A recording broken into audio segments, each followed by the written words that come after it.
Estudando o Livro dos Espíritos. Um estudo sequencial da obra O Livro dos Espíritos de Allan Kardec.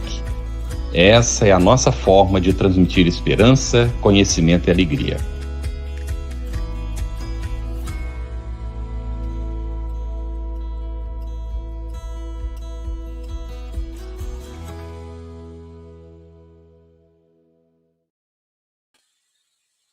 Olá, saudações fraternas a você que acompanha o nosso Estudando o Livro dos Espíritos, seja muito bem-vindo. Nós damos as boas-vindas à querida Cristiane Drux, com quem nós dividimos a responsabilidade da condução desse estudo, e aos nossos convidados de hoje, Márcia Leão, que é vice-presidente da Associação Médico Espírita do Planalto, em Brasília, facilitadora de estudo das obras de André Luiz e de O Livro dos Médiuns, da FEB, em Brasília. E Jones Elias de Oliveira, palestrante espírita, colabora na área doutrinária do Centro Espírita Allan Kardec, na área de estudo e difusão da União Regional Espírita e na Comissão Estadual do Evangelho Rede Vivo, Santa Catarina. Agradecimentos também aos nossos parceiros de transmissão simultânea que fazem o nosso sinal chegar mais longe.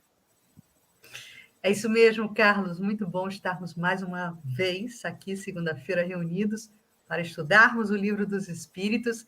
E hoje, meus amigos, nós nos debruçaremos, daremos continuidade à parte terceira da obra, que trata das leis morais, no capítulo 10º, da Lei de Liberdade. Falaremos da liberdade de pensar, perguntas 833 e 834, e também sobre liberdade de consciência, perguntas 835 a 842. E vamos logo para a liberdade de pensar.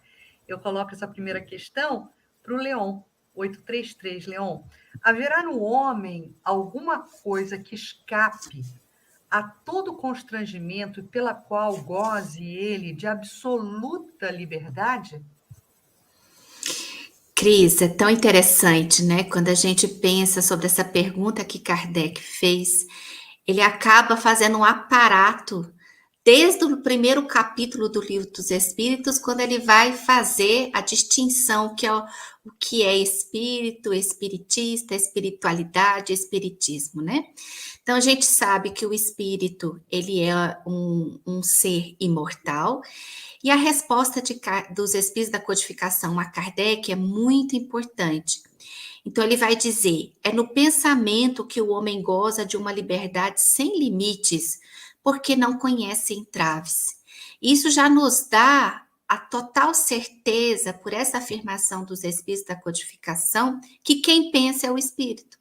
E se ele pensa, ele vai utilizar deste atributo do pensamento para se comunicar, para estender as suas ideias, para trazer futuramente ações que vão, consequentemente, inseri-lo no meio onde ele está, seja na materialidade ou seja no plano espiritual. E, na realidade, o próprio espírito, ao pensar, ele vai trabalhando através deste pensamento, das reflexões, das experiências que ele vai observando ao seu redor consigo mesmo, fazendo com que ele aprenda quando ele faz boas escolhas, mas também aprenda quando a escolha não é tão boa assim, né? Então, os espíritos da codificação são tácitos, pergunta faceira e resposta ligeira. Quem pensa é o espírito. Muito bem, eu Márcia. posso fazer uma pequena observação, aproveitando? Por favor, Jones, à vontade. É interessante que na questão que abre este capítulo, na questão 825, que a nossa querida Marta Antunes, semana passada, trabalhou tão bem, a pergunta é voltada ao mundo, se existiriam posições no mundo onde o homem gozaria de absoluta liberdade. Diz que não, porque vivemos em sociedade, somos interdependentes, e onde existam duas pessoas não existirá a possibilidade de uma liberdade absoluta. A questão aqui é voltada ao próprio indivíduo. Se no indivíduo existe nele alguma coisa que escape esse constrangimento que encontramos no mundo material, na relação social um com os outros. E a resposta, como muito bem colocou a Márcia, é no próprio pensamento. Interessante que a pergunta de Kardec é absoluta liberdade. E a resposta dada pelos espíritos é liberdade ilimitada. Por que é ilimitada? Porque não existem peias materiais para o pensamento. Não existem limitações materiais como nós encontramos na vida social. Na vida social, nós temos o entrave da presença do outro, os limites dados pela vida em sociedade. No nosso pensamento, não. Nós podemos vagar ao infinito. Mas é absoluta porque existem leis também. Existem limites dados pela nossa própria evolução, por exemplo. Existem leis morais que se aplicam ao próprio pensamento do espírito em seu processo de evolução. Por exemplo, existe uma regra que é aplicada à lógica, que é o princípio da não contradição. Quando nós estabelecemos contato com a verdade se impõe de tal maneira que nós não conseguimos, de maneira alguma, ultrapassá-la, né? Uma inverdade.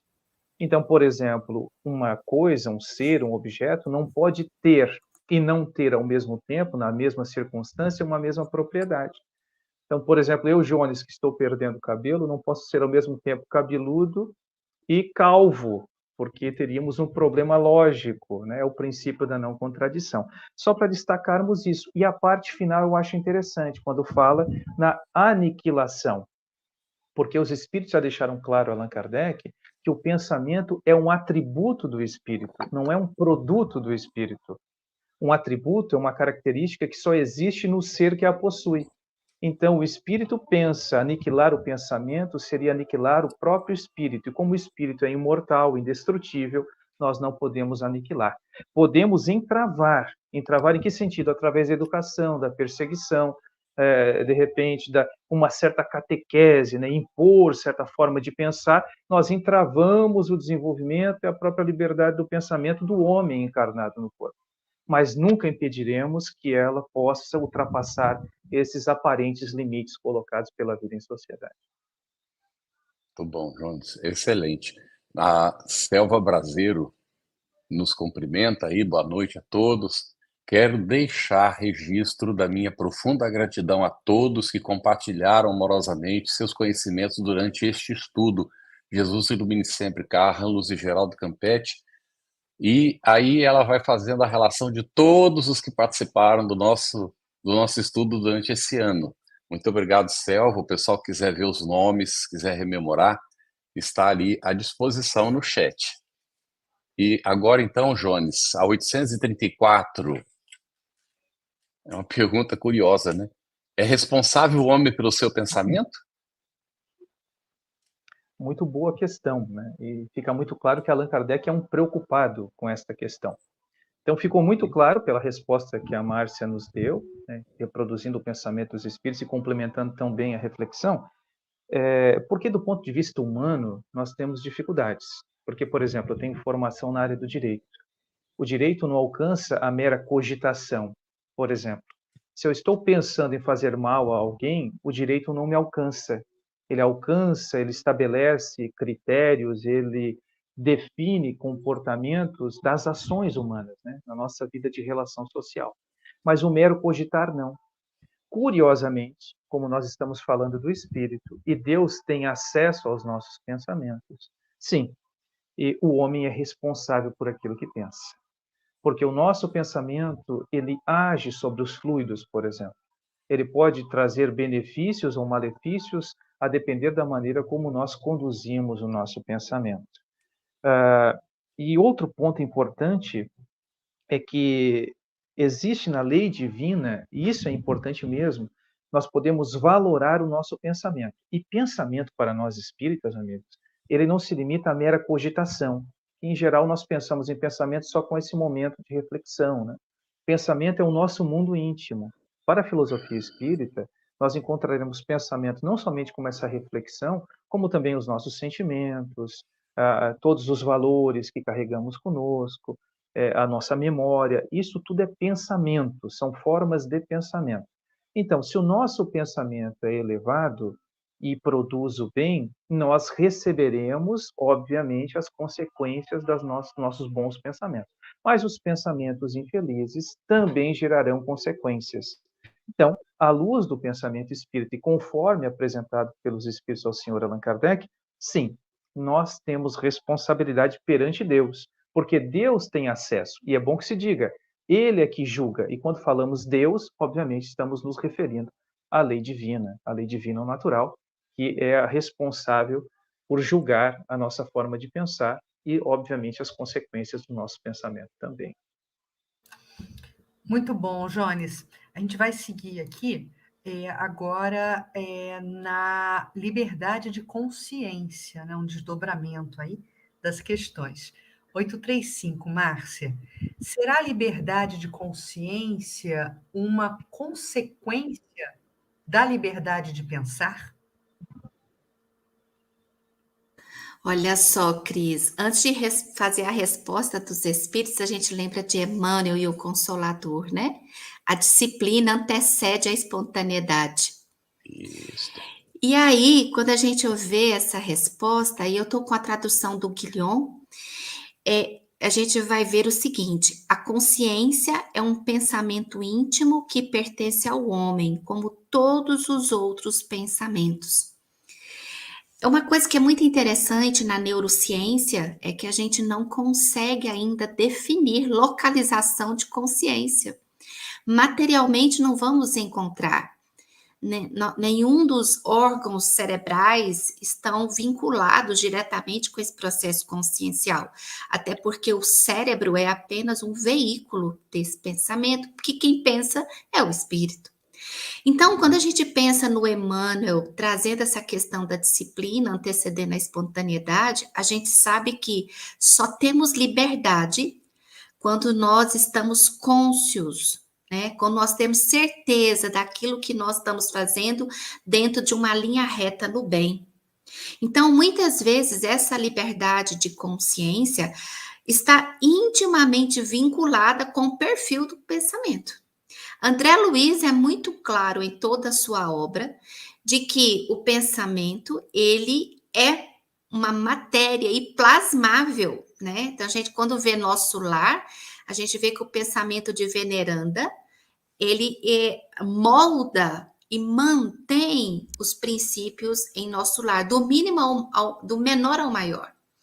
Então, para que isso aconteça, a disciplina do pensamento para se atingir uma liberdade de pensar, ela intimamente infere que a criatura, ao tomar consciência através daquilo que pensa, significa que ele está sendo conduzido e se autoconduz numa linha reta do bem, de todas as experiências. Até porque quando você se afasta dessa linha do bem, você também é chamado em algum momento por si mesmo a esta despertar da consciência, dizendo, não, eu não estou indo bem por aqui, parece que o caminho é outro, vamos tomar o freio da coisa e vamos seguir pelo livre-arbítrio uma melhor opção. Então, é muito claro, viu, Cris? É um pensamento íntimo que pertence ao homem, como todos os outros pensamentos. E aí, esse homem que ele está dizendo é o homem encarnado, corpo espiritual e corpo material, né? Então, também é uma resposta muito clara, né? Que não nos deixa dúvidas.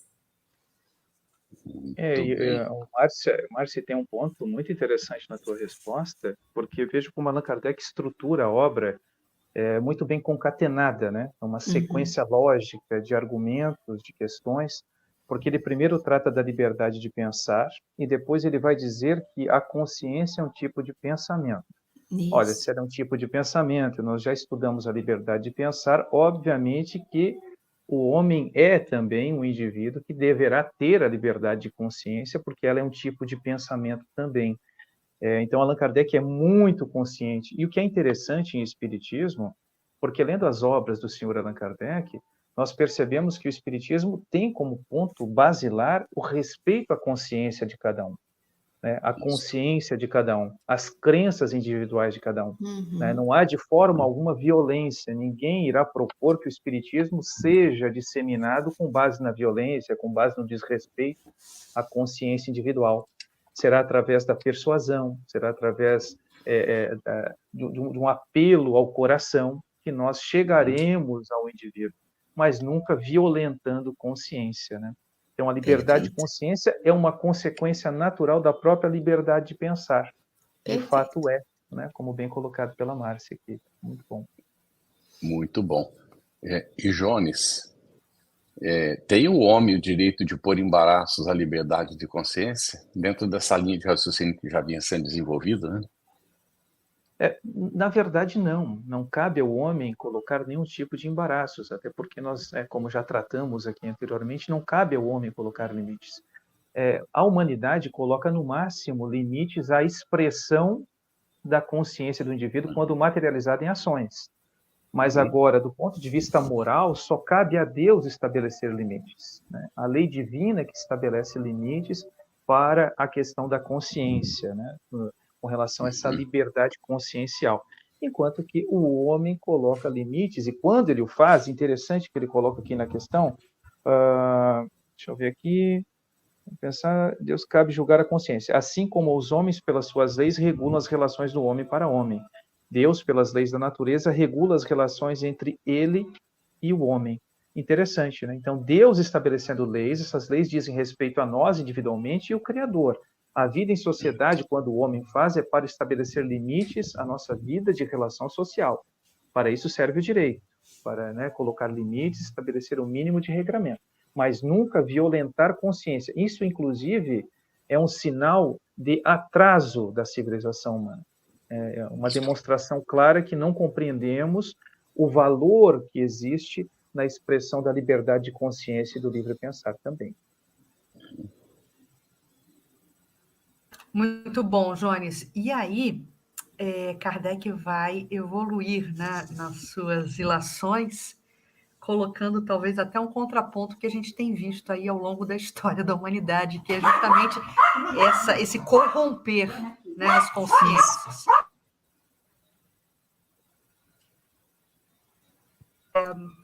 Então, Márcia, na próxima questão, que é o que resulta dos embaraços que se opõem à liberdade de consciência? É o que o próprio André Luiz, Emmanuel e o próprio Kardec vai citar uma palavra importante, né? Constrangimento. E o que o próprio Jones trouxe agora mesmo, né? Então, a resposta, também pela tradução do Guillaume, vai dizer o seguinte: constranger os homens a agirem de modo contrário ao que pensam, torná-los hipócritas. A liberdade de consciência é um dos caracteres da verdadeira civilização e do progresso. É muito interessante a gente fazer até uma distinção. Uma coisa é você constranger alguém, fazer com que ele haja contra os seus princípios. Outra coisa é você educar a criatura utilizando-se de princípios que regem uma sociedade.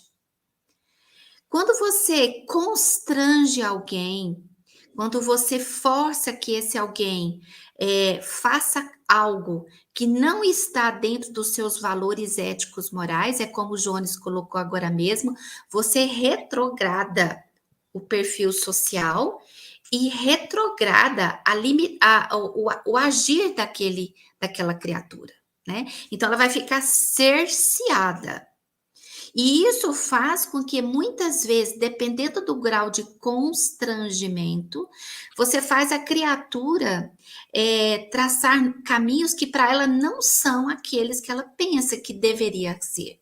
Aí a gente tem como exemplo, aí fazendo só uma pequena alusão, que não é o mérito da questão, o processo obsessivo. No processo obsessivo, o espírito obsessor, pela sintonia do pensamento com o obsidiado, ele vai constranger, fazer com que a criatura faça algo que não é aquilo que ela gostaria, né? Então, toda vez que você frustra isso, você retira a liberdade de consciência e você faz com que aquele que está sendo alvo desse constrangimento não reaja, não pense e não haja de acordo com o que ele tem como princípio básico da sua construção moral. mesmo sendo um espírito imperfeito. Então, a resposta aqui dos espíritos é muito tranquila também, né? Porque toda vez que você exerce esse poder de constranger alguém, ou um grupo, ou uma sociedade, você retrograda, você bloqueia a ação da lei de progresso e a questão do processo civilizatório, ele vai ficar circunscrito e não vai ter condições de ampliar a sua ação, né? Acho que é por aí, Cris. Muito bom. Antes da próxima pergunta, Jones, eu vou fazer só um pequeno comentário para uma pessoa que escreveu aqui no chat. Fabiola, aqui não é o lugar para esse tipo de manifestação, porque nós não temos como comprovar a sua identidade. Então, nós pedimos que você procure um centro espírita. Há muitos, na sua região deve ter. Então, procura um centro espírita, se cadastre, vão fazer o acompanhamento da sua situação e seguramente você receberá a ajuda que precisa. Agora, aqui nós não recomendamos a ninguém que está vendo a mensagem da Fabiola a transferir dinheiro para nenhum Pix. Isso não é o momento e o local para isso, tá bem? Pedimos a gentileza de compreender, porque não há como ninguém comprovar a identidade e situação que está sendo aí colocada. Então, por gentileza, procure uma casa espírita, tá bem? Converse com o pessoal, seguramente você vai receber ajuda. Então, Jones, 838 agora. Será respeitável toda e qualquer crença, ainda quando notoriamente falsa? A pergunta de Kardec é uma pergunta fundamental, principalmente quando hoje, né, levando em consideração o número significativo de crenças existentes no mundo, qual seria a crença verdadeira, qual seria a forma de nos posicionarmos, né? E o que é interessante é que o Espiritismo, não se arrogando a exclusividade da verdade, coloca como A gente respeitáveis está com serão um todas problema aquelas com que a conexão conduzem. do Jones, né? Não estão me ouvindo? Márcia, Oi, agora a oi, gente voltou a te ouvir, Cristiane, Jones. Sim. Cris, tá tudo normal, Cris. Pode seguir, Eu Jonas. Oi. Eu não tinha visto, eu não estava vendo o Jones e agora me parece que a imagem dele, inclusive, saiu. Estão me Voltou ouvindo? já. Oi. Já tá Tá. aí. Ok, Jones, pode seguir, Jones. É? Para mim não É, aconteceu nada, estava tudo normal, assim, eu tentei mexer aqui, mas tá ok? Agora estão me ouvindo? tudo perfeito. Então, para os espíritos, ao Sr. Allan Kardec, será respeitável toda crença que conduza à prática do bem e quando ela for sincera. Se ela é sincera no indivíduo e está fazendo dele um indivíduo melhor, ela é uma crença respeitável, mesmo que, eventualmente, ela se baseie em princípios que não sejam verdadeiros, conforme a nossa forma de entendimento. Mesmo assim, respeitaremos se ela faz do indivíduo uma pessoa melhor. Isso é importante, Carlos, né, a Cris e a Márcia, porque o Espiritismo ele não tem esta preocupação de fazermos um proselitismo a todo custo, ou de fazer todas as pessoas espíritas. Ah, porque o Espiritismo é o único detentor da verdade. Isso não é verdadeiro, porque Deus é Pai de todos nós, e Ele se manifesta em todos os lugares, da maneira como o ser humano é capaz de compreendê-lo. Para nós, através do Espiritismo, nós encontramos as respostas mais adequadas. Mas o que é importante, e o grande divisor, né, o grande ponto que deve ser observado, é se a crença que o indivíduo esposa tem feito dele um indivíduo melhor. Ela estimula o desenvolvimento de valores, de virtudes, transformando o seu mundo íntimo, fazendo com que ele cresça na escala evolutiva. Este é o critério que deve ser observado por nós. E não fazê-lo acreditar como nós acreditamos, tomar a nossa crença, né, ou impor através do constrangimento, né, que a Cris trabalhou na questão anterior, que ele venha a fazer parte do movimento espírita, por exemplo, ou de qualquer outra crença que o indivíduo tenha. Né? Muito bom, Jones. Eu quero aproveitar a sua resposta para a gente sublinhar aqui um comentário do Itamar Bispo. Carlos, se você puder colocar aí na tela, só para a gente responder com propriedade uma dúvida que ele apresenta. Ele coloca assim: o Brasil é o que reúne o maior número de espíritas em todo o mundo e lidera o ranking de países com mais homicídios no mundo em números absolutos. Isso é a ser ainda averiguado, né? Eu não pude fazer essa assertiva e de comparação de pesquisa agora, durante o programa. Será que o Espiritismo está iluminando as pessoas? Então, Itamar, isso, a resposta do Jones vai ao encontro, né, do seu comentário. Na verdade, a doutrina espírita ela é uma grande ferramenta de iluminação, mas nós não carreamos para nós, enquanto espíritas, a responsabilidade única da evolução das sociedades no planeta, né? É uma ferramenta, é um instrumento, e o homem ele se apropria ou não dela, né? Então, eu acho que a sua colocação não está estreitamente ligada a uma responsabilidade única da doutrina espírita. São muitos os caminhos que o homem tem para alcançar a sua evolução espiritual. Haja visto que a religiosidade ela não está estreitamente ou estritamente ligada aos conceitos doutrinários espíritas. Existem vários meios para que o homem possa evoluir e alcançando aí na sua trajetória espiritual o seu próprio aperfeiçoamento. O que a doutrina espírita faz é oferecer um grande manancial de conteúdo, de conhecimento iluminativo. E o homem pode ou não, de acordo com o seu livre-arbítrio, se apropriar ou não dele. Né? Então, fica sempre o convite posto, como Jesus já nos colocou esse convite há 2000 anos. Né? Inclusive, um convite que precede a própria codificação da doutrina espírita, que consideramos a terceira revelação, pois vai unir a todo esse conteúdo da Boa Nova explicações, né, da ciência do espírito para nos trazer uma fé raciocinada. Então, fica também o convite para que nós reflitamos sobre esse potencial educativo da doutrina espírita.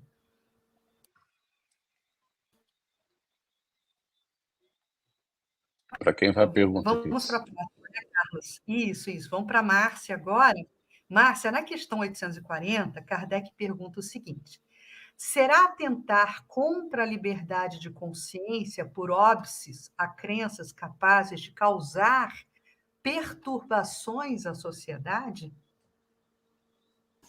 Foi feito a 839, Cris? Acho que não. Não. Acho que... É 839, Cris. Eu pulei. 839, eu pulei. Será repreensível aquele que escandalize com a sua crença um outro que não pensa como ele? É como diz a resposta, né? E aí eu vou fazer um complemento. É faltar com a caridade e golpear a liberdade de pensar. E aí, Cris, eu puxo um pouquinho do que você trouxe. A melhor religião é aquela que melhora o ser humano. Mas o que a gente precisa lembrar é que nem sempre a religiosidade extrínseca, ou seja, aquela que eu preciso frequentar, que aquilo me faz bem, aquilo me dá um caminho para estar na presença, vamos dizer assim, com aquilo que eu sei que é o sagrado, que é o divino. E aí, às vezes, a criatura não tem religião nenhuma, não tem uma religiosidade intrínseca e extrínseca, mas tem a sua espiritualidade, que é a ligação da criatura com o Criador, direta. Não tem medianeiros, né? Nem físicos e nem espirituais. Ele tem a ligação de si para com o sagrado, com o divino direto. Então, toda vez, e a gente vai observar que ao longo da humanidade, nós tivemos vários perfis de crenças. E mesmo que eu não coaduna com nenhuma delas, pensando no meu eu interior, pensando naquilo que me satisfaz como criatura humana, pensando naquilo que me traz sensação de pertencimento, em hipótese alguma, eu posso ir contra o que o outro pensa e pratica, porque cada um está no seu lugarzinho certo. Cada um está naquela religião, naquela religiosidade, da maneira que ele comporta a verdade, né? Então, se fosse assim, já imagina o Cristo naquela época, querendo fazer com que o seu evangelho viesse assim, imposto às criaturas. Não. Se o Cristo, que é o Cristo, entende que cada um está no seu tempo, por que que nós vamos fazer o contrário? Então, a resposta dos espíritos é muito clara: é faltar com a caridade e golpear a liberdade de pensar. Eu estou constrangindo. Então, essa resposta tem total ligação com a resposta anterior, né? Muito bem. E outro ponto importante que foi colocado aqui na resposta da Márcia é que a pergunta é do indivíduo que acredita estar com a verdade e que constrange o outro, né? Ele procura colocar o outro numa situação de constrangimento, desrespeitosamente. Ele não tem respeito pela crença do outro e cria uma situação vexatória muitas vezes. Isso, lamentavelmente, ainda é uma constante na vida de relação, né? Por conta desta ideia muito pequena, intolerante até, pensando que a verdade está comigo. Eu tenho esta exclusividade, que de fato não é verdadeiro. E na resposta dada, para nós espíritas, fica muito claro, porque a caridade é um estandarte para a doutrina espírita.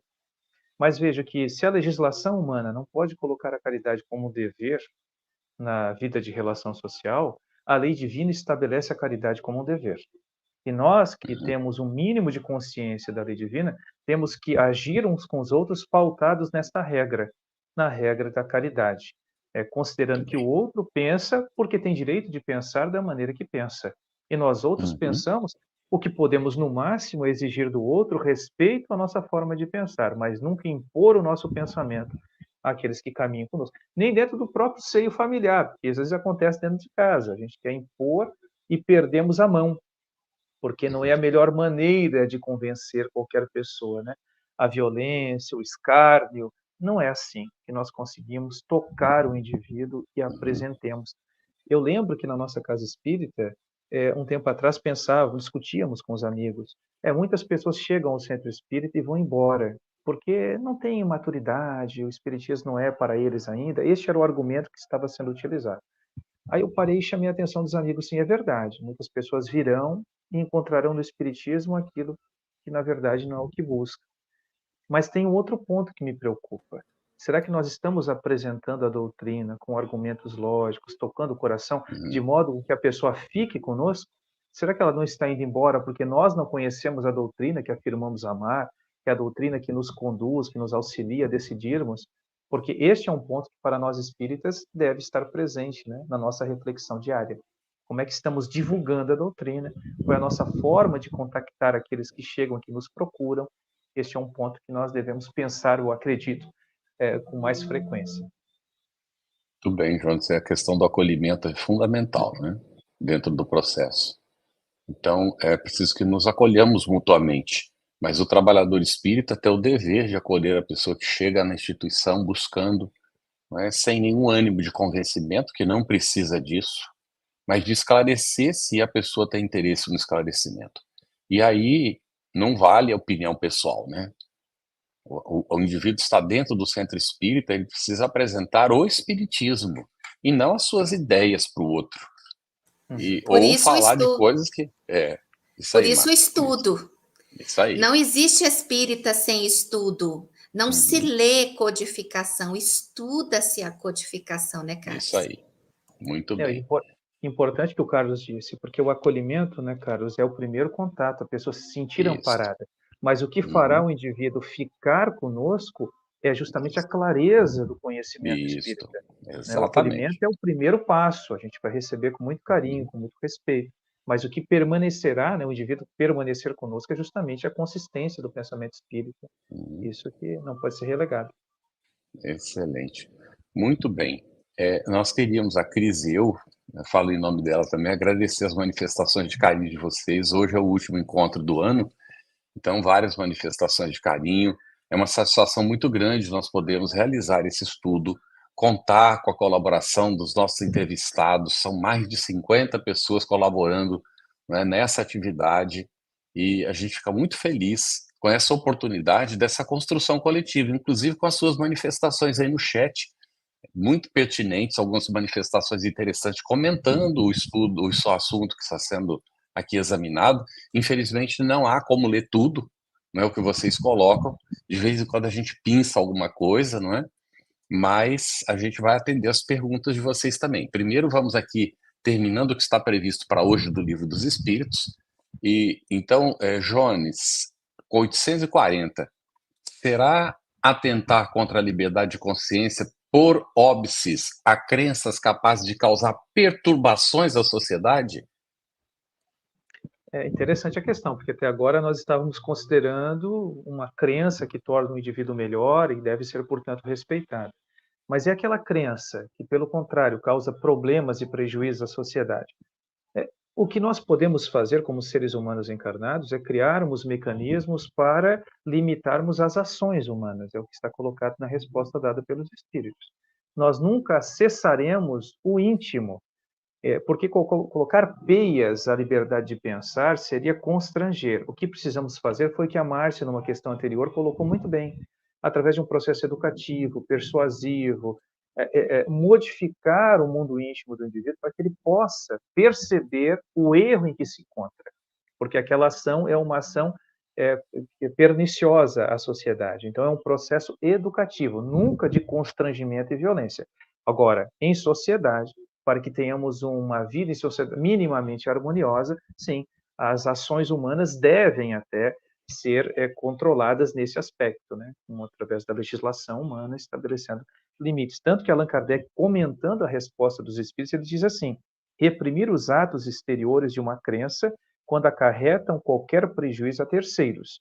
Não é atentar contra a liberdade de consciência, pois que essa repressão em nada tira a crença de liberdade do indivíduo. Ele continua pensando como ele pensa. O que ela faz é limitar a ação dele em sociedade. Essa transformação íntima se dará através de um processo educativo. É por isso que nós precisamos, quando foi colocado, e a Cris, né, respondeu a pergunta do nosso amigo sobre o papel do espiritismo na transformação da sociedade, existem muitas formas, e não somente a religião, a educação nas escolas, o processo familiar, valores, princípios, tudo isso contribui de maneira direta para que tenhamos uma sociedade muito mais consciente do seu papel de humanidade, mesmo que não admitam, por exemplo, a reencarnação, a comunicabilidade. Isto não é o mais importante para uma vida social, que as pessoas podem, mesmo não concordando sobre esse ponto, conviverem harmoniosamente, né, com valores de caridade, de respeito, de fraternidade, que devem imperar nas relações humanas.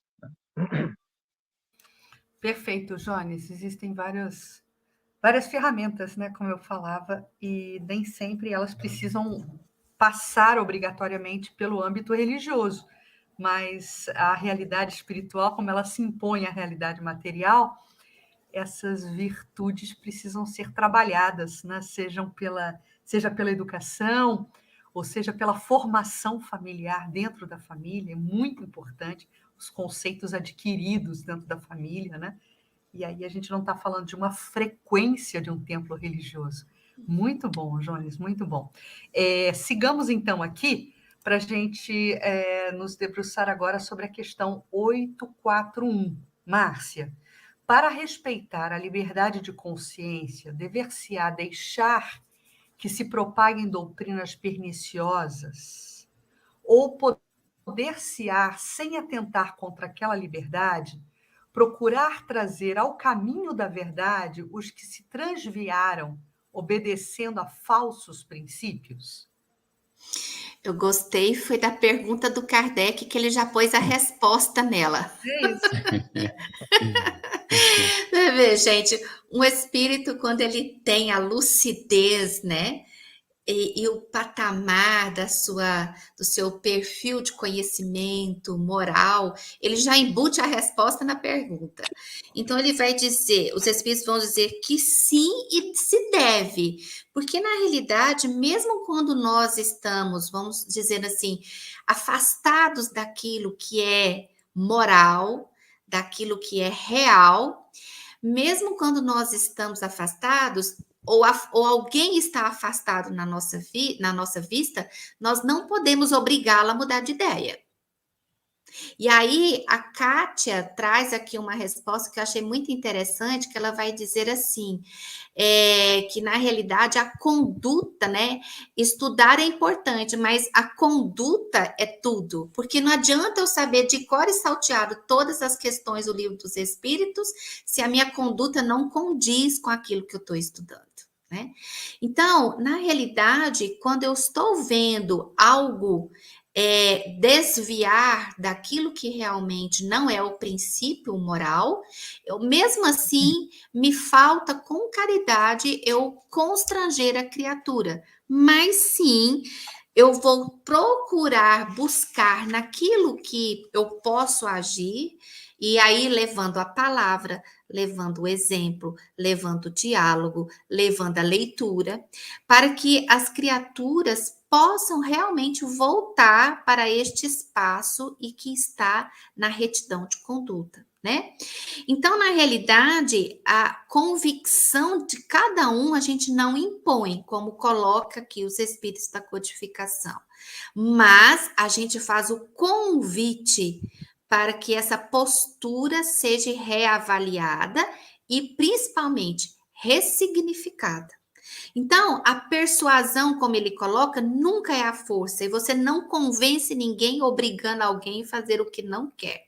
Mas existe o convite, principalmente pela sua postura ético-moral, que faz com que o indivíduo possa repensar e ressignificar as suas ações. Né?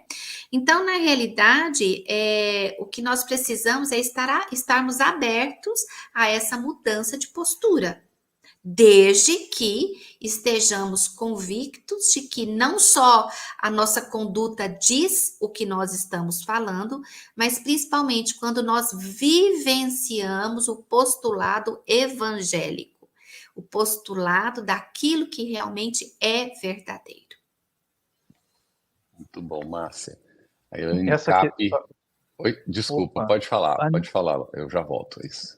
Sim, eu acho interessante a menção da Márcia com relação à questão evangélica, porque os espíritos perceberam isso também, colocando que podemos e até devemos, mas a exemplo do Cristo, utilizando a metodologia do Cristo, que nunca impôs, nunca violentou nenhum pensamento, nenhuma consciência, de forma alguma. Usou da brandura e da persuasão, porque na brandura, na docilidade, nós chegamos ao coração do indivíduo. Uhum. Então, nós tocamos a alma. E a persuasão é um apelo à razão, através do argumento, demonstrando que aquela forma de pensar é perniciosa, é uma forma de pensar ou de agir que traz prejuízos à sociedade. Então, nós apresentaremos os argumentos para que a pessoa se convença. É um processo de autonomia, de liberdade de expressão. Kant, esse grande pensador alemão, ele falava muito a respeito da autonomia, onde, com base na razão, o próprio indivíduo constata o melhor caminho de agir. E esta é a melhor maneira mesmo. Quando nós estabelecemos contato com a doutrina dos espíritos, por exemplo, não é simplesmente decorando o texto, como a Márcia mencionou. Não é nos tornarmos tecnocratas espíritas, né? Falando com precisão questões, páginas, recitando isto e aquilo. Não, mas essencialmente aliarmos a teoria, que é uma teoria muito bem estruturada, a uma forma de viver, baseada nesta mesma teoria, mas que não se restringe à teoria. Então, não é uma teoria pela teoria e nem uma prática pela prática. É uma prática consciente, o que é muito desafiador em geral, porque a nossa relação com o divino ao longo dos séculos foi sempre de delegarmos a algumas pessoas a responsabilidade de contactarem com Deus. Agora nós temos a responsabilidade de estabelecermos esse contato com o alto e de promover em nós a transformação para o nosso crescimento, a nossa evolução. Então, para nós espíritas, é um alerta para não repetirmos hoje com o espiritismo o que foi feito com a doutrina do Cristo ao longo do tempo, onde a violência imperou, onde guerras foram estabelecidas, movidas com a intenção de transformar em à força o pensamento alheio. Então, como espíritas, respeitaremos sempre. Iremos argumentar quando percebermos que a doutrina que está apresentada como materialismo, por exemplo. Mas eu conheço muitos materialistas, são excelentes pessoas. O são, mas não com base no materialismo. O são porque são espíritos que já adquiriram valores ao longo de múltiplas existências. Não é o materialismo que dá subsídios para que a pessoa viva em sociedade, baseado no altruísmo, na caridade. Não é isso. Pelo contrário, como bem coloca Allan Kardec em toda a obra da codificação. Apresentaremos o argumento com brandura, uma persuasão consistente, numa retórica consistente, para que a pessoa perceba por si mesma o erro em que está se movendo, né? Muito bem. De fato, a única coisa que o espiritismo combate é o materialismo, né? Perfeito. É a única coisa. A Elaine Cap, a raiz do que estava comentando antes, ela colocou: o estudo é imprescindível e veja a meta boa para 2024, ingressar num grupo de estudo do espiritismo. Então, o pessoal está participando aqui, né, do Estudando o Livro dos Espíritos, mas é muito interessante se nós pudermos ir na casa espírita participar das atividades, né, na casa, com os vários grupos de estudo que são oferecidos ali. Muito bem, vamos para a nossa 842, Jones, e depois vamos para as perguntas dos nossos internautas. São 11 perguntas, nós fizemos 10 no roteiro e temos 11 dos nossos internautas na sequência. Então, Jones, por que indício se poderá reconhecer entre todas as doutrinas que alimentam a pretensão de ser a expressão única da verdade, a que tem o direito de se apresentar como tal? Perguntinha, Kardec era danado nas questões realmente, né? E a resposta dos espíritos é fantástica, porque talvez nós esperemos aquela que tem um referencial teórico mais bem estabelecido, aquela que tem a melhor filosofia, aquela que tem a melhor ciência, mas não. A resposta dada pelos espíritos é um apelo principalmente ao aspecto moral, à vivência, porque dizem os espíritos, Allan Kardec, será aquela que mais homens de bem e menos hipócritas fizer. Isto é, pela prática da lei de amor, na sua maior pureza e na sua mais ampla aplicação. Esta será, de fato, a doutrina que representará a verdade. É claro, gente, nós temos que levar em consideração o seguinte: o Espiritismo não pode ser responsabilizado pela minha incúria.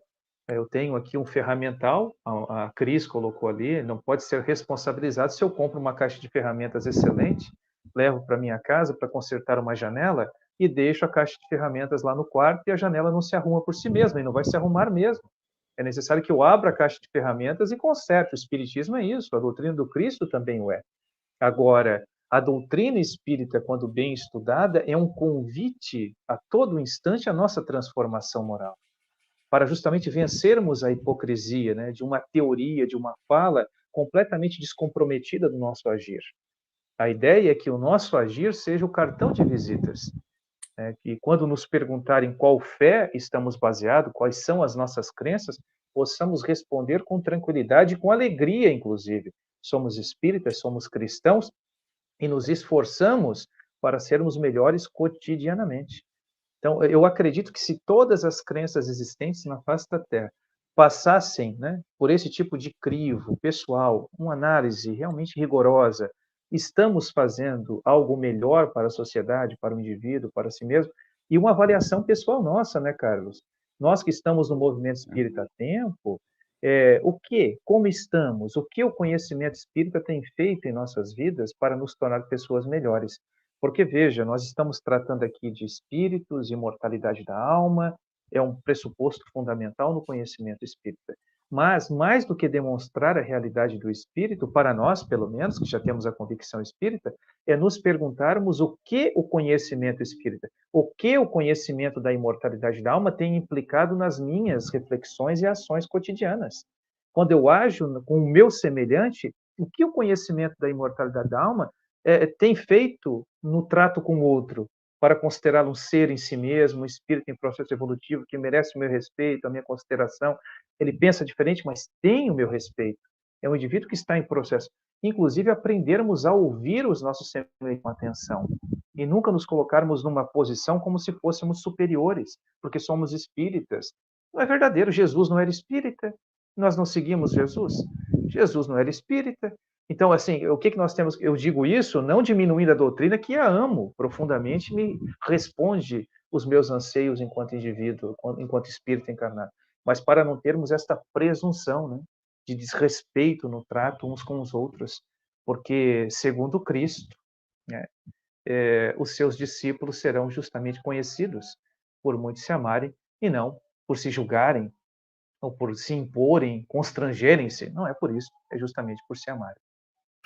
Muito bom, Jones. Até aproveitando que esse é o último encontro nosso, né? Esse ano, ano que vem tem mais. Deste ano. Este ano, isso. Ano que vem tem mais, graças a Deus. É uma felicidade enorme estar aqui. Eu preciso me colocar de joelhos, assim, profunda gratidão, porque realmente Kardec foi um garimpeiro da verdade, né? Ele inaugura, naquele momento, no século XIX, ele faz ali a inauguração de um novo momento do pensamento religioso sobre a face da Terra, nos apresentando esse contraponto, né, da realidade espiritual e trazendo completude à segunda grande revelação, que foi a vinda do próprio Cristo entre nós, né, pregando aí a Boa Nova. Então, enfim, existe aí uma trajetória, na minha opinião, de completude. E eu acho que o homem tem hoje à sua disposição todos os insumos para o seu melhoramento espiritual. Resta sairmos das nossas zonas de conforto, né? Colocarmos as nossas consciências para vibrar e constituirmos um universo melhor. Mas, meus amigos, vamos seguindo aí agora para as questões do público. A Edna, ela coloca, Márcia, uma questão aqui ainda em relação à consciência e às leis divinas. Ela diz assim: as leis divinas estão em nossa consciência, é um atestado. O que dizer quando o pensamento ele é contrário às leis divinas, mas sem ter o ato praticado, ou seja, fica só na elucubração mental? O que falar disso, Márcia? Você sabe que André Luiz, no livro Os Missionários da Luz e nos Mensageiros, ele traz exatamente esse posicionamento, né? Mesmo que você não haja, mas só de você pensar, bem-vindo ao mundo de provas e expiações, porque você está ainda necessitando de trabalhar em si esse processo consciencial. E quando eu estou falando você, eu estou incluindo todo mundo, a gente aqui na telinha também.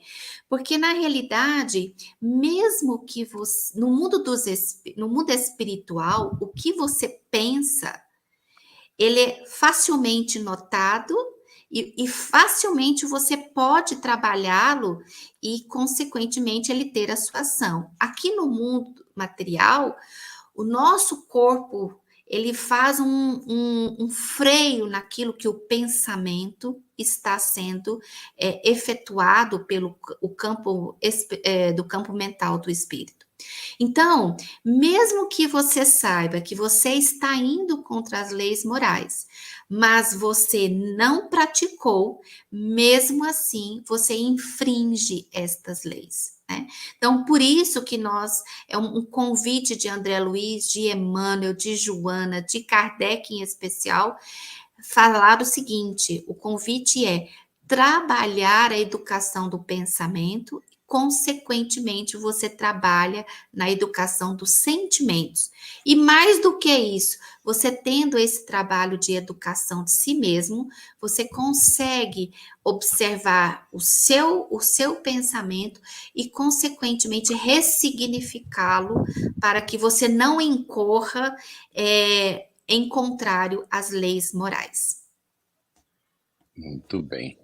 A Jeane Lima coloca: quando adquirimos o conhecimento da doutrina espírita e a estudamos profundamente e seriamente, a nossa consciência nos cobra o tempo todo.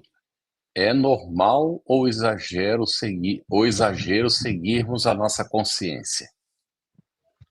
É muito interessante e é bastante comum, Giane, principalmente quando estabelecemos um contato inicial com a doutrina espírita e passamos a estabelecer esse tipo de balanço entre as nossas ações e aquilo que passamos a admitir como verdade, né? O esforço de transformação. A recomendação é que tenhamos cuidado para não violentarmos também o nosso nível evolutivo. Nós não conseguiremos dar saltos assim gigantescos na escala evolutiva. O que precisamos fazer, como bem recomendado pela Márcia, é essa busca pela educação dos nossos sentimentos, pelo nosso pensamento, e nos esforçarmos a cada dia na busca de virtudes e suplantarmos as nossas imperfeições. O que tem que, eu acredito o seguinte: nós não podemos ser aquele também e se acomoda. Ah, porque eu sou um espírito imperfeito e por esta razão demorarei a me transformar. Não é isso que estamos propondo. É sermos conscientes do estágio evolutivo em que nós nos encontramos e nos esforçarmos por sermos melhores, mas sem autoflagelação, porque isso também não é saudável, inclusive causa desconfortos e prejudica o nosso processo evolutivo. O processo de autoconhecimento, ele invariavelmente é um processo que causa desconforto, porque nós nos desiludimos, né? Antes de nos conhecermos um pouco melhor, nós talvez criemos imagens que não condizem com a nossa realidade, virtudes que ainda não possuímos. E quando passamos a nos conhecer, vemos que é necessário movimento de transformação e esforço. Mas lembrando que está colocado no Evangelho segundo o Espiritismo, que reconhece-se o verdadeiro espírita pela transformação moral. E eu acho muito interessante essa fala contida no Evangelho segundo o Espiritismo, porque nem todos nós conseguimos grandes transformações morais, do ponto de vista radical. Como Paulo de Tarso, que cai do cavalo Saulo e levanta Paulo. Né? Eu, se caio do cavalo, meu Deus do céu, é capaz de estar xingando o pobre do animal lá, que não tem culpa alguma com a minha queda do cavalo, né? Da minha imperícia.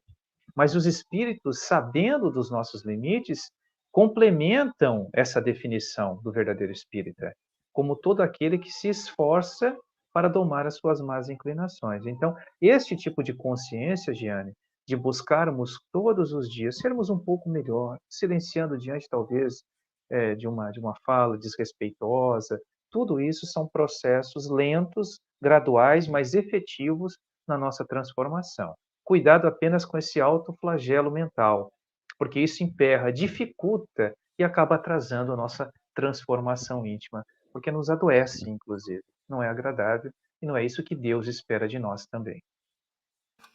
Muito bom, Jones. Agora, doutora Márcia Leão. Tem uma pergunta aqui da Angela Sancho, né, que vai falar dessa questão aí mental. É através do pensamento que o homem desfruta de uma liberdade sem limites. O que dizer das doenças mentais que limitam essa liberdade de pensar? E o desenvolvimento emocional? Pergunta ela também. Ai, Ângela, falar em 2 minutos essa resposta aqui é quase que impossível. Mas olha, na realidade, todo aquele que tem um transtorno mental, ele tem o seu campo mental, seu próprio espírito adoecido. O problema não está no corpo, e sim no espírito adoecido. E isso limita muitas vezes essa capacidade de pensar quando nós estamos pensando nos transtornos mentais do perfil esquizofrênico. Ele não consegue articular um pensamento como um deprimido ou um que tem um transtorno de ansiedade, que tem as suas nuances de pensamento, mas ele consegue quando ele é submetido a um tratamento. O tratamento físico e também ao tratamento espiritual. Então, na realidade, o transtorno mental denota que aquela criatura traz em si, neste momento da encarnação, ou por consequências de encarnações anteriores, algumas dificuldades de ressignificar o seu campo dos sentimentos. Por isso que nós precisamos pensar para aquele que tem um transtorno mental no tratamento, sim, do corpo físico.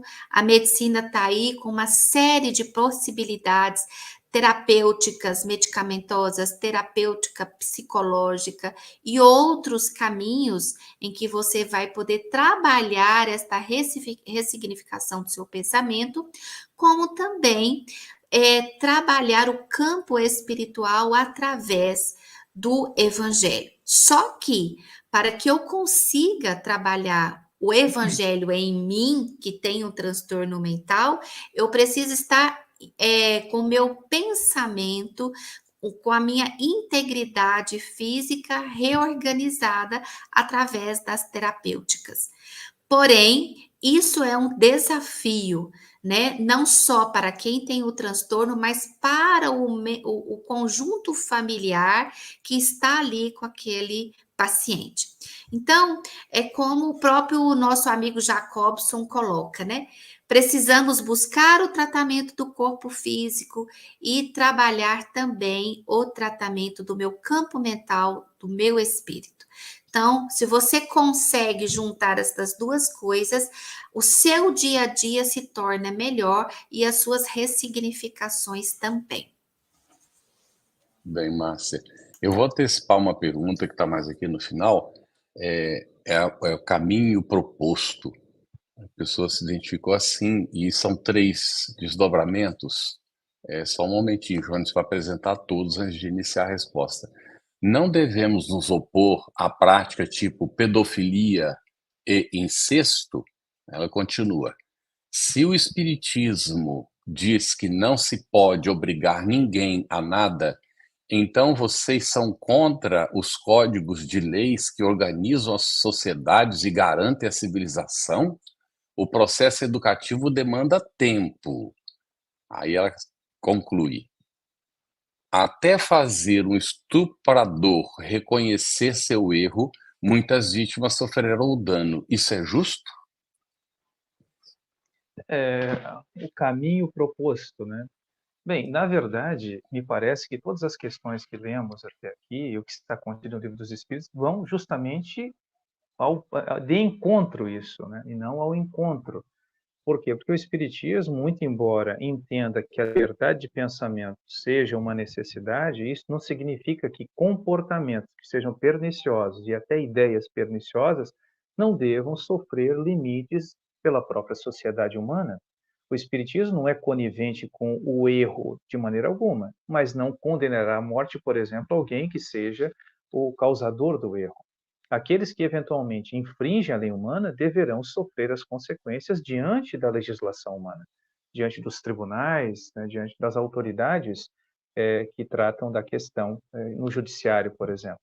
Então, não é exatamente isso. Respeitar, e o processo de transformação real se dará através da educação de fato. Mas até que o indivíduo tenha consciência disso, ele sofrerá as consequências sendo afastado do convívio social, recebendo as punições que foram estabelecidas através da sociedade, né? Do legislador, nesse sentido. Do ponto de vista espiritual, o que faremos? Nós oraremos pelo indivíduo, porque é um irmão em processo evolutivo, mas nunca estaremos ao lado dele como se o erro cometido fosse de menor importância e, portanto, deve receber por nossa parte a conivência do erro cometido de maneira alguma. Agora, como Cristo não fez a seu tempo, ele não condenava o indivíduo exatamente, porque sabia do indivíduo que está num processo de evolução. Mas as ações devem sofrer, sim, toda a reprimenda possível. Então, não significa, por favor, se a amiga entendeu dessa maneira, e de repente foi por falta de habilidade de apresentação das ideias de nossa parte, que nós somos coniventes com os equívocos, que devemos respeitar toda a forma de pensar. Não, esse tipo de comportamento, ele afeta outras pessoas, ele causa mal a outras pessoas, e a própria vida em sociedade fica comprometida. Então, nós estabelecemos leis de sociedade que, inclusive, auxiliarão no seu processo de transformação. E é muito importante que as leis sejam cumpridas nesse quesito, né? Eu não sei se eu consegui responder a amiga. Posso só acrescentar um negócio, Jones? Deve Carlos e Cris. Assim, mesmo aquele que está perpetrando o mal, vamos dizer, o espírito, não estamos falando da pessoa, o espírito, né? Ele cansa em algum momento. Vai chegar que a coisa vai... André Luiz nos traz isso muito claramente, exemplificando o livro Libertação. O espírito, muitas vezes, na teia do mal, ele cansa. E detalhe, o mal está cerceado pelo bem. Ele tem uma limitação para a ação. Ele não está, como parece ser, solto. Não. Ele tem uma limitação pela providência divina, até o esgotamento dessas forças no descaminho. E ele busca a reparação em algum momento. Às vezes vão se levar anos, séculos, milênios, mas o espírito, ele volta para aquele alinhavo da retidão do bem. Era só isso que eu queria acrescentar. Antes da próxima. Sim, Jones. Pode Ah, falar. não, eu digo, e aproveitando a Márcia, porque ela falou, devem outras ideias, né? Porque o Espiritismo, assim como a doutrina do Cristo, convida que a terapia educativa seja através do amor, de fato. O que não pode é Uhum. utilizarmos o erro daqueles que ainda não despertaram para o bem para nos igualarmos a eles. Então, trataremos como vingança, imputando. Não, peraí. Sim, a pessoa será afastada, receberá a punição conforme estabelecido por convenção social, né? O legislador, mas o amor deve perpetrar o processo educativo e não a vingança. Me lembro que durante a formação em direito era muito comum até o século XVIII que as pessoas sofressem fisicamente as imputações. As pessoas eram em praça pública sofriam constrangimentos, a morte em praça pública, como vingança da sociedade ao ato que foi cometido.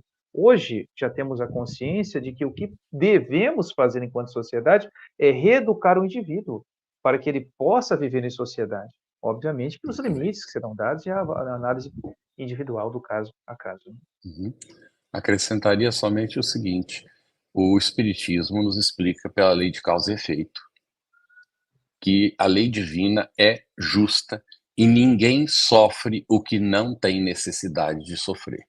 Então, se um criminoso comete um crime e atinge um indivíduo, aquele indivíduo está dentro de um processo de necessidade de passar por aquela experiência.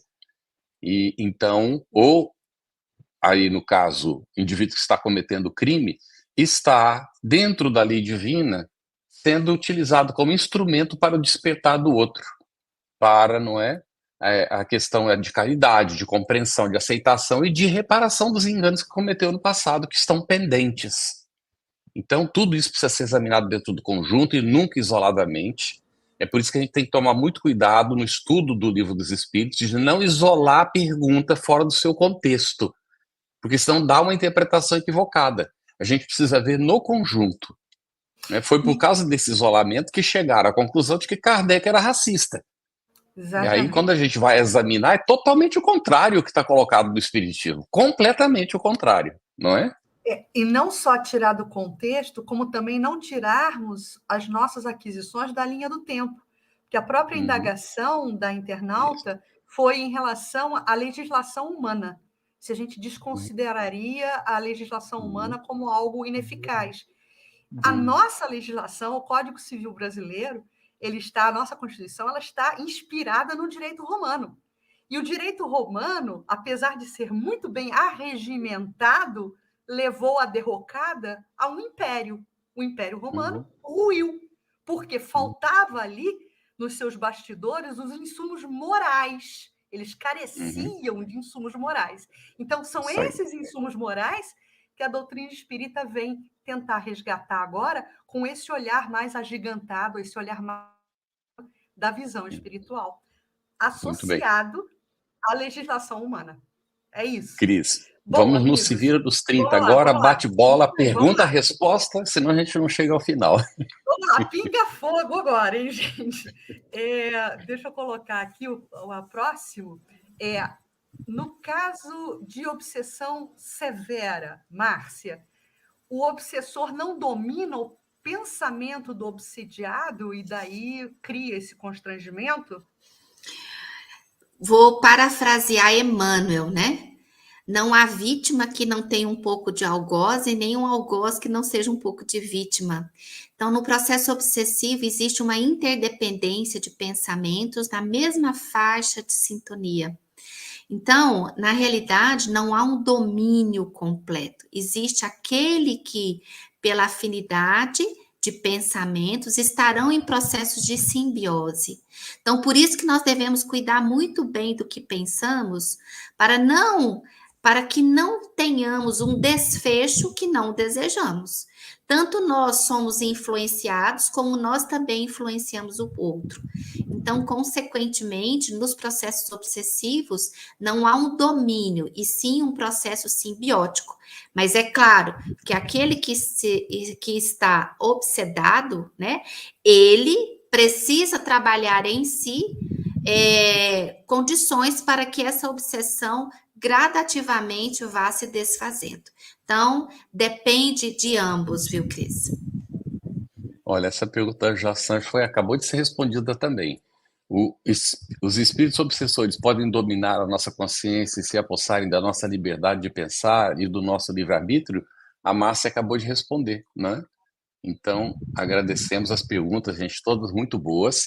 Vamos para essa da Olga de Souza, Jones, e coloca assim: só é verdadeiramente livre aquele que aprendeu a obedecer. Em Nosso Lar, no capítulo 45. Essa frase está relacionada com a liberdade de consciência?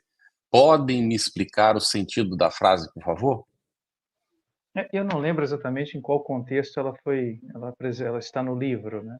Mas interpretando usando a sugestão do Carlos, tomando todo o sistema espírita, né, os postulados espíritas, nós podemos entender da seguinte maneira: o dever, a consciência dada pela razão, quando nós estamos diante de uma lei da própria verdade, quando nós aprendemos a compreender e aplicar a lei divina em nós, nós somos livres nesse aspecto, porque foi a própria razão que nos levou à compreensão de que aquele caminho é o melhor caminho para a nossa transformação moral.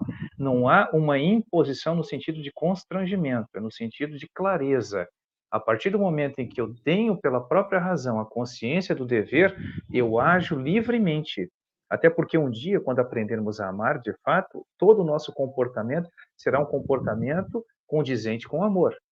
Mas então nós não teremos liberdade para fazer o contrário? Por que faríamos, se já compreendemos o amor? Então, quando nós estamos diante da verdade, da própria lei divina, nós vivemos conscientemente o dever e, portanto, aprendemos a obedecer à lei divina ou a vivê-la conscientemente, sem que isso seja para nós qualquer tipo de dor, constrangimento, desgosto, como normalmente ainda o é, né? Porque nós temos ainda uma certa alegria, um certo, sei lá, um vínculo com as nossas imperfeições que nos apetecem ainda, lamentavelmente, né? Bom, Jones, Márcia Leon, Arruda, ela coloca um atestado, na verdade é uma pergunta, mas a gente já atesta: pensamento, consciência, mente e psiquismo, tudo provém do espírito?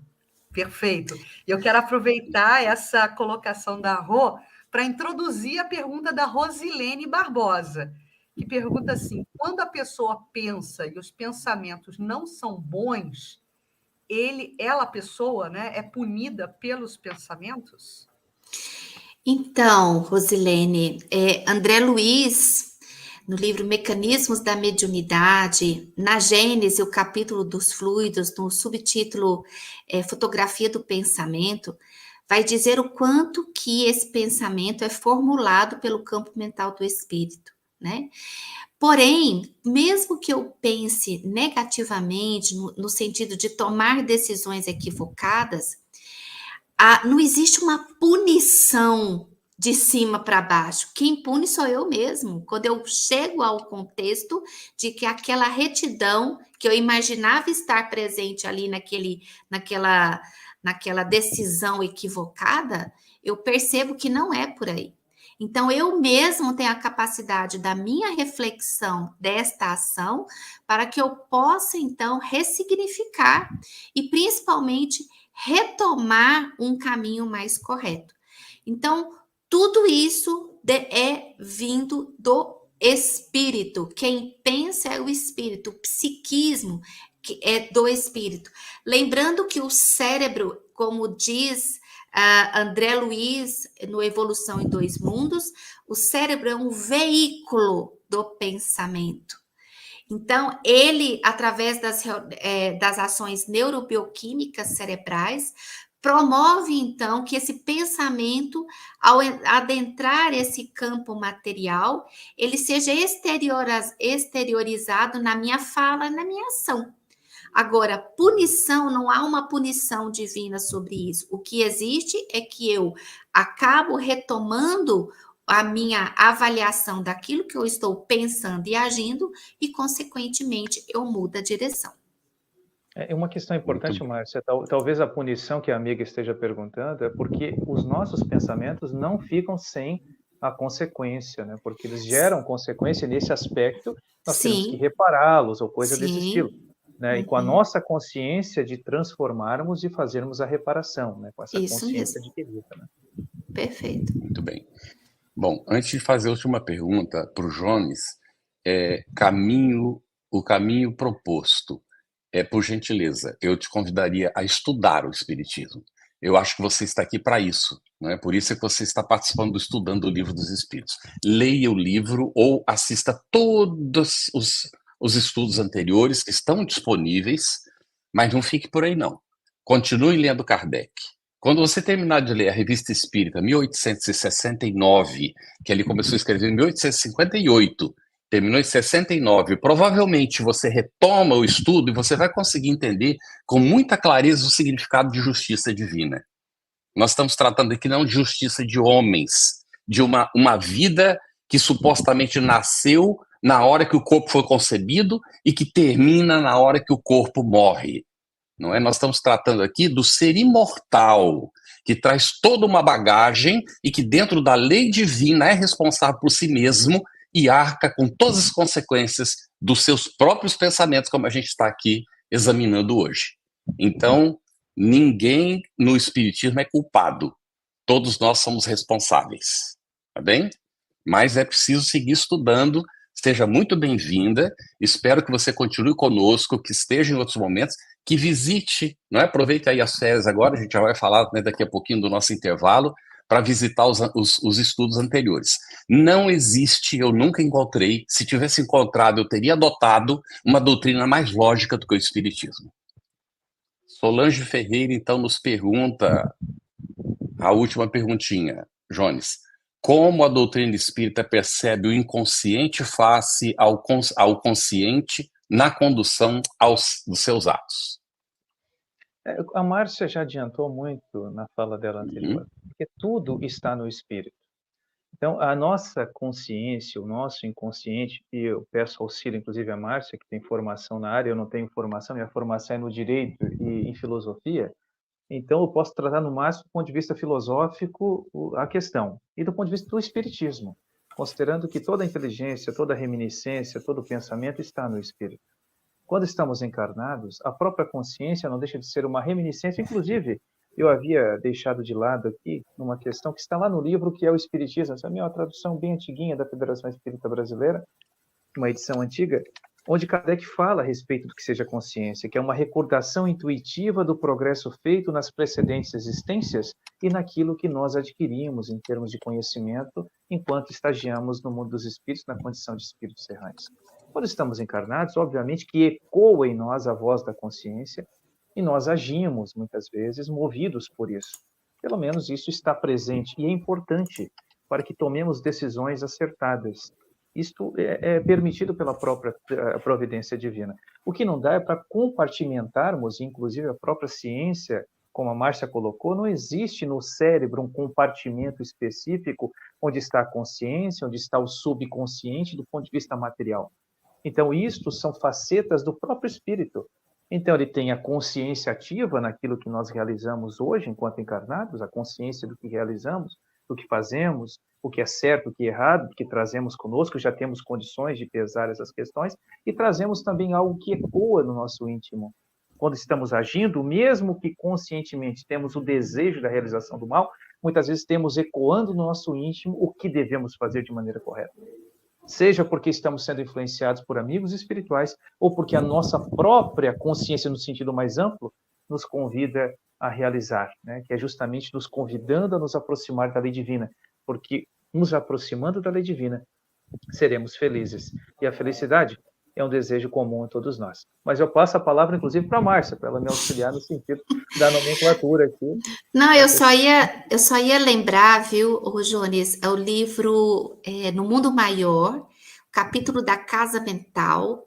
Calderaro vai tratar muito bem sobre isso, né?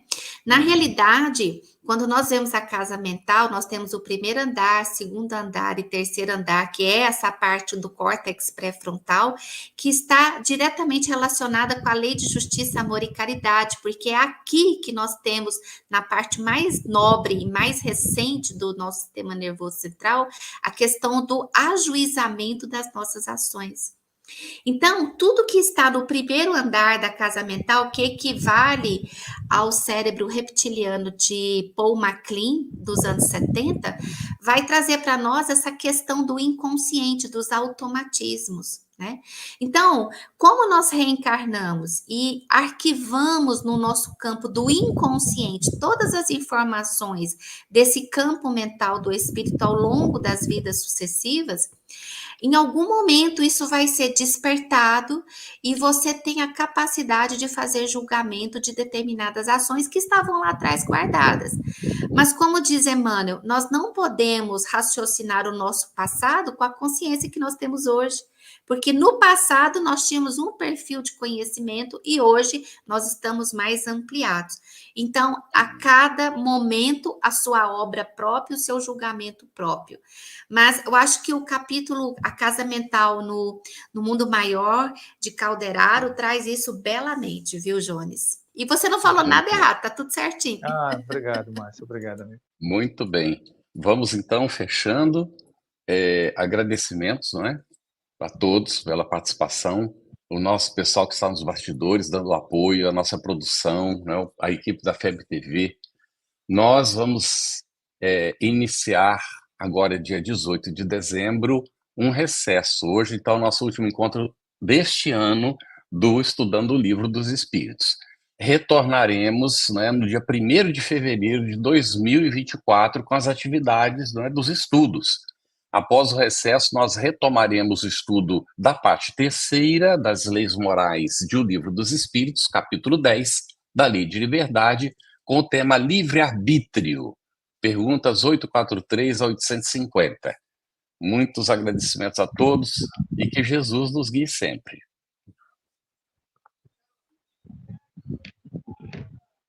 Você gostou desse conteúdo? Então nos ajude a manter esse trabalho. Todos os dias, nossa equipe profissional trabalha incansavelmente para que você tenha acesso a este e outros mais de 4.000 vídeos produzidos por nós da FEB TV.